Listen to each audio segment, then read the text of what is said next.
सभी सम्मानित धम्म बंधुओं को नमो बुद्धाय, जय भीम।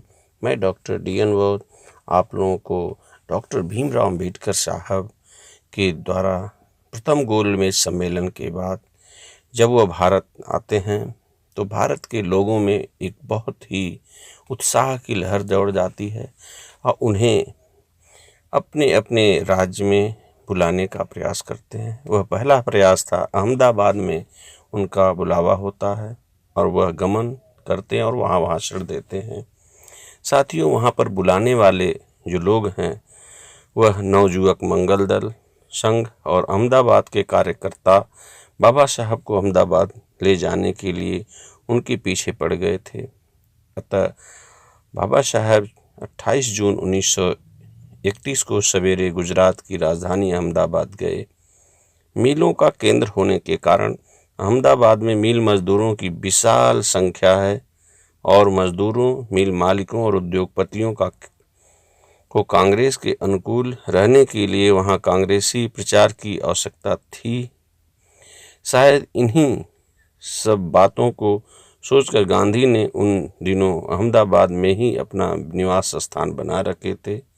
कांग्रेसी प्रचार और मिल मालिकों के दबाव के कारण वह वहाँ बहुत से मजदूर खद्दरधारी गांधी भक्त बन गए थे।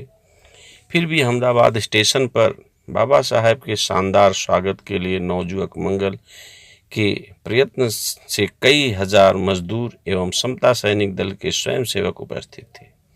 और इसी भीड़ में कुछ नीच हृदय कांग्रेसी भी थोड़े से हिंदू लड़कों के साथ, जो अपने कपड़ों में काली झंडियां छिपाए थे, छिपे हुए घूम रहे थे। लेकिन गाड़ी आगे आने पर जैसे ही इन लड़कों ने काली झंडियां निकाल कर समता सैनिक दल और नवयुवक मंगल दल के सेवकों ने इनकी झंडियां छीन ली और जला दी और इनके नेता खिसिया कर रह गए। उन्हें अखबारी प्रोपोगंडा के लिए काले झंडे दिखाए गए। छापने का मसाला न मिल सका। उपस्थित जनसमूह ने गगनभेदी जयघोष के साथ बाबा साहब का शानदार स्वागत किया और उन्हें निवास के लिए लाल बंगले ले गए। नाश्ते के बाद बाबा साहब दरियागंज मोहल्ले की विराट जनसभा में गए। इस सभा में अहमदाबाद के अछूतों की ओर से चांदी के कॉस्केट में बाबा साहब को मान पत्र भेंट किया गया। इस मान पत्र में अछूत जनता के उत्साह के लिए किए गए थे। बाबा साहब के कार्यों और गोलमेज सम्मेलन लंदन में उनके द्वारा पेश किए गए अछूतों के दाव की बहुत ही बुरी प्रशंसा की। इस मान पत्र में उत्तर में अम्बेडकर साहब ने जो मर्मस्पर्शी भाषण किया उसकी कुछ बातें इस प्रकार है। भाइयों और बहनों, आपने मान पत्र में जो मुझे मान सम्मान दिया, मेरी जो प्रस्तुति की है, मैं उसे अपनी व्यक्तिगत प्रशंसा न समझकर उस कार्य के लिए आपकी सहानुभूति, समर्थन और प्रोत्साहन चाहता हूँ जो मेरे द्वारा यत्किंचित किया गया है। इस औद्योगिक नगर अहमदाबाद में पहले उद्योग धंधे की ही बातें होती थी, किंतु जब से गांधी जी यहाँ निवास किया है, यह नगर समस्त भारत की राजनीति का चर्चा का केंद्र बन गया है। यहाँ की राजनीति को आप मुझसे अधिक जानते होंगे। मैं अपने इन भाइयों से जो यहाँ खादी पहने बैठे हैं यह पूछना चाहता हूँ, क्या आपने अपने उद्धार के लिए भी कुछ किया है या कर रहे हैं?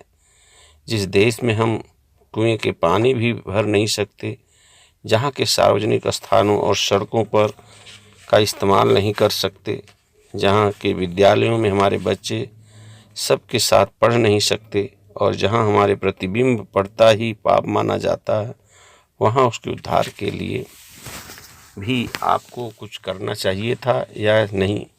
गांधी जी पहले कहते थे, जब तक देश में एकता न होगी मैं गोलमेज सभा में नहीं जाऊंगा। किंतु अब कांग्रेस कमेटी उन्हें डिक्टेटरशिप बनाकर उस सभा में भेज रही है। कराची में कांग्रेस के गांधी जी का एक लंबा प्रस्ताव पास हुआ था, जिसमें स्वराज में जनता के अधिकारों के लिए 22 शर्तें हैं। मैं कहता हूँ 22 नहीं 72 शर्तें हों। यदि उन पर अमल नहीं हो सकता तो वे शर्तें किस काम की? क्या आप आशा करते हैं कि अधिकार हाथ से में आ जाएगा और हिंदू का हृदय परिवर्तन हो जाएगा? हिंदू शास्त्रों में जो विधान है वे तो उसी समय बने थे जब हिंदू राज था। तब किस भावना से प्रेरित हो ये विधान बनाएंगे हमारे लिए? गांधी जी मुसलमानों और सिखों को अलग अधिकार देने को तैयार हैं, लेकिन अछूतों के नेता और विधाता खुद रहना चाहते हैं। इसका क्या मतलब है? क्या अछूत कभी भी आज़ाद नहीं होंगे? आज अछूतों के राजा अंग्रेज हैं और कल अंग्रेजों के चले जाने पर हिंदू हमारे राजा हो जाएंगे।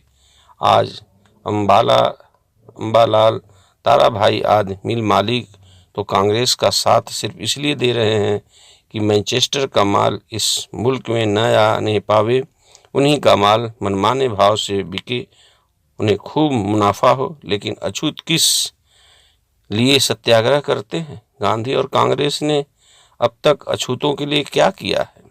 वह अछूतों के साथ कोई समझौता क्यों नहीं करते? आज़ादी मुझे भी प्यारी है, मैं भी देश की आज़ादी चाहता हूँ।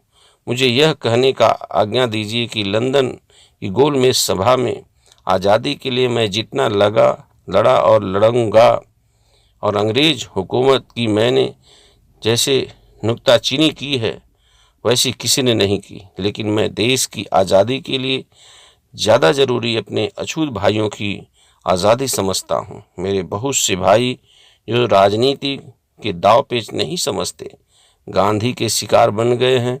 मैंने एक भाई को यह कहते सुना कि हम गांधी की प्रजा हैं। यह कैसी दयनीय मनोवृत्ति है? आज़ाद भारत आज़ाद नागरिकों का देश होगा या गांधी की प्रजा का? हम मनुष्य हैं और मनुष्य होने के नाते मानव के समस्त नागरिक अधिकारों के अधिकारी हैं। जब तक ये अधिकार हम प्राप्त नहीं कर लेंगे, हमें चैन से नहीं बैठना चाहिए। अपने उचित मानवीय अधिकारों को हम स्वयं प्राप्त करेंगे, यही हमारा ध्येय होना चाहिए।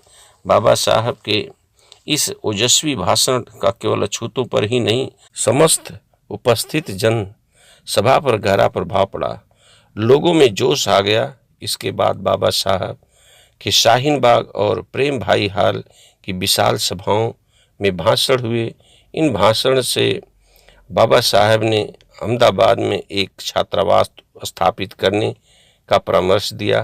लोग तैयार भी हो गए और फलतः वहाँ एक छात्रावास खुलवा कर ही अम्बेडकर साहब बम्बई वापस हुए। अहमदाबाद में बाबा साहब इतने व्यस्त रहे कि उन्हें ठीक से सोने का मौका ही नहीं मिला।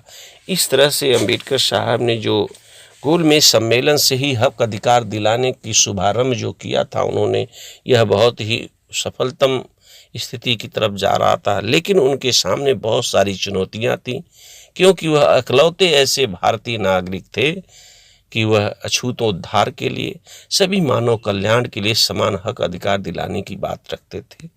और जितने भी भारतीय हिंदू सभा के लोग थे वह कहीं भी अछूतोद्धार नहीं चाहते थे।